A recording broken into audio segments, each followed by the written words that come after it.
There's no room for fake here. Our self-image must be in alignment with God's image of us for us to prosper and fulfill His plan for our life. Hey there! Are you a Christian woman who's ready to strengthen your faith and stop the madness in your mind? The worry, doubt, anxiety. Do you want something more for your life but are not sure where to even begin? You've come to the right place. Hi, I'm Kristin Campbell. I'm excited that you're here as we journey together to discover mindset renewal and empowered faith for the Christian woman. Have you ever seen the taping of a television show or a movie, kind of like the behind the scenes? Because when we're watching it on the screen, those apartments or those backgrounds, they all look so real. But if you go behind the scenes, they're really either green screens nowadays, or they used to be just these flat cutouts that were very elaborate, the part that you saw, but behind that, it was just this plain wooden background with some beams propping them up. It was all a facade. And I think of this every time I think about self-image, or every time I speak about self-image, because it's so important that we are honest regarding our self-image, how we view ourselves, not how we present ourselves to the world, but how we actually see ourselves behind the scenes. What we are believing about ourselves in our hearts, that self-image plays a vital role in fulfilling the calling God has placed on your life. There's no room for fake here. Our self-image must be in alignment with God's image of us for us to prosper and fulfill His plan for our life. I know for years I was presenting myself as intelligent and often in an arrogant or condescending way, yet deep within I believed I was stupid. I presented myself as confident, yet I was always second-guessing myself. I presented myself as loving who I was, yet I struggled to even look in the mirror. I appeared very productive and busy, yet internally I had this dialogue that I was lazy and never able to do enough. Facade after facade. It's how I lived, yet I wasn't prospering and I wasn't feeling fulfilled in my life, not in my heart. And the truth is, facades are exhausting to maintain. They really are. They're overwhelming. They can lead to burnout. They make you angry because you're basically warring against yourself. They can make you depressed because, in the end, it's not real. And we all cry out for authenticity, yet not many of us know how that works in our own lives. And we're unable to be authentic. So what do we do? And why does it matter? Well, it matters because God didn't create our facades for a purpose. He created us for a purpose. He's not impressed, neither is He fooled by the masks that we wear. He sees through it all. Our masks are worthless before the Lord. 1 Chronicles 28:9 tells us that the Lord searches all hearts and understands every intent of our thoughts. So He already knows what's really going on within our hearts and why we feel it necessary to create these facades. He's aware of our insecurities, and He says they're not necessary. How He created you, the real you, what He included, what He left out, it's all just perfectly fine for your purpose. It's us who believe that we maybe need more or maybe we should be less. It's us who sees ourselves as wrong somehow, not God. There's that famous story of the 12 spies that can be found in Numbers 13. Here you have God telling Israel that they're going to take possession of Canaan, a land flowing with milk and honey. It's theirs. So Moses sends out 12 spies. All of them are leaders. And he sends them for kind of a recon mission. What's the land like? Are there walls around the city? Are there trees? What's the fruit situation? How many men are we talking about? Just some basic scouting. And they come back and they confirm, yep, the land is good. It's flowing with milk and honey. The fruit is great. Beautiful land. But then 10 of them begin to say that the Canaanites, well, they're too big. We're actually like grasshoppers compared to them. And they begin to spread their own low self-image among other people. And what happens is these other people start to believe and they start to buy into this. And lo and behold, they don't enter the promised land. But it's not because God didn't promise it. He did. And it's not because it wasn't good. It was. It was because of their self-image. They believed they were too small and weak, despite God's promise of victory.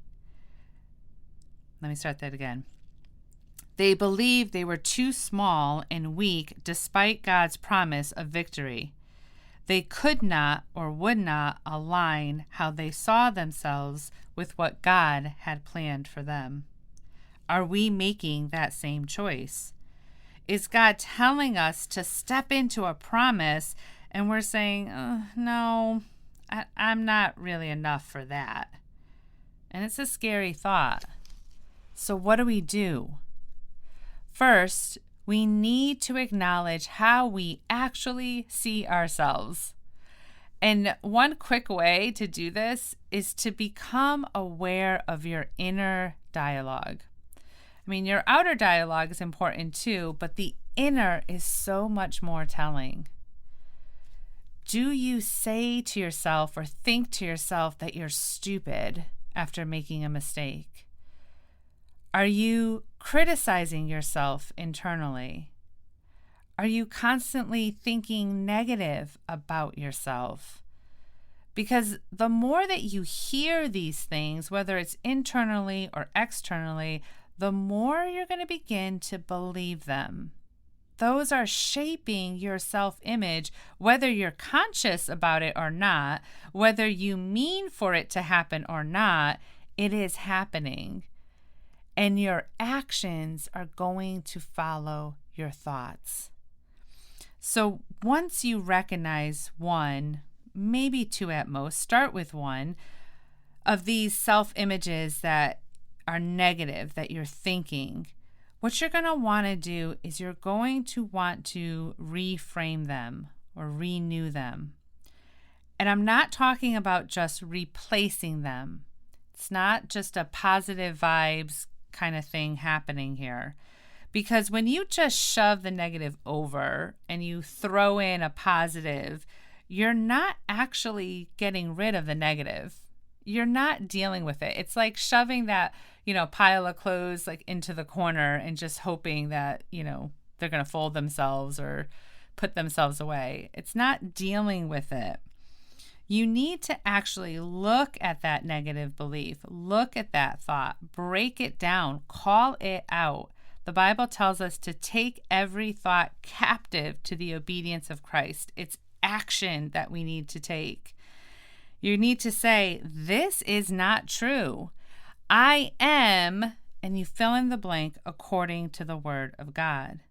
Because his truth, it's stronger, it's more lasting, it's more reliable than any of your feelings. And feelings are fickle. So you want to really go after that thought. This is not true. I need to break it apart. I need to call it out for what it is. And I need to start renewing my thought according to the Word of God. And you're going to want to practice this. You're going to want to be intentional. You're going to want to be proactive, not just waiting for when you're in the moment, because feelings, although they're fickle, they're strong at times. And if you don't have that foundation yet, you're going to be overwhelmed by them. So you want to start practicing ahead of time, being proactive, journaling about it in the morning, using Post-it notes. A lot of my clients put Post-it notes either on the mirror or, around their office, wherever it is that they find that they fall into these negative, low self-image thoughts. So they start to put Post-it notes of God's truth around to remind them.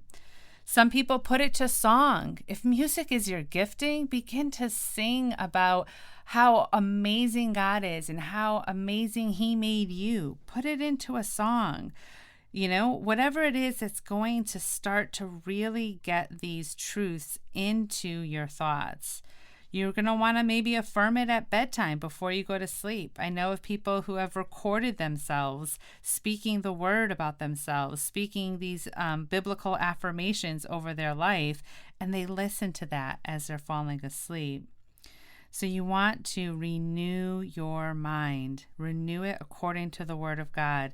Begin to see yourself as God sees you. And this is done by using the Word of God. And throughout this process, please give yourself grace, mercy, love, right where you are right now, especially if your self-image is low, especially if it's not where you want to be. It's okay. God is with you. He is your help. His strength is made perfect in your weakness. There is no condemnation. He is faithful to complete the good work that He's begun in you. And just as a little bonus, I found personally where the enemy attacks me the most, that's usually where my greatest strength is. It's usually my greatest strength that he's going after. So I've come to learn that as I identify these lies that are coming at me the strongest, I can stop and say, okay, Lord, the opposite must be true.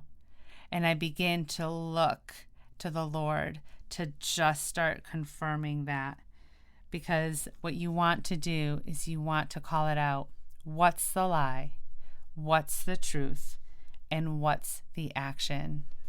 Because when you get your self-image into alignment with who God sees you as, with how He created you to be, then you can begin to walk and fulfill the purpose that He has put on your life. Thank you for listening to today's podcast. I hope you walked away a little stronger in your faith and freer in your mind. You are so loved. If you liked this episode, share it with a friend. Leave your ratings and reviews, and engage with me on social media. I'd love to hear from you.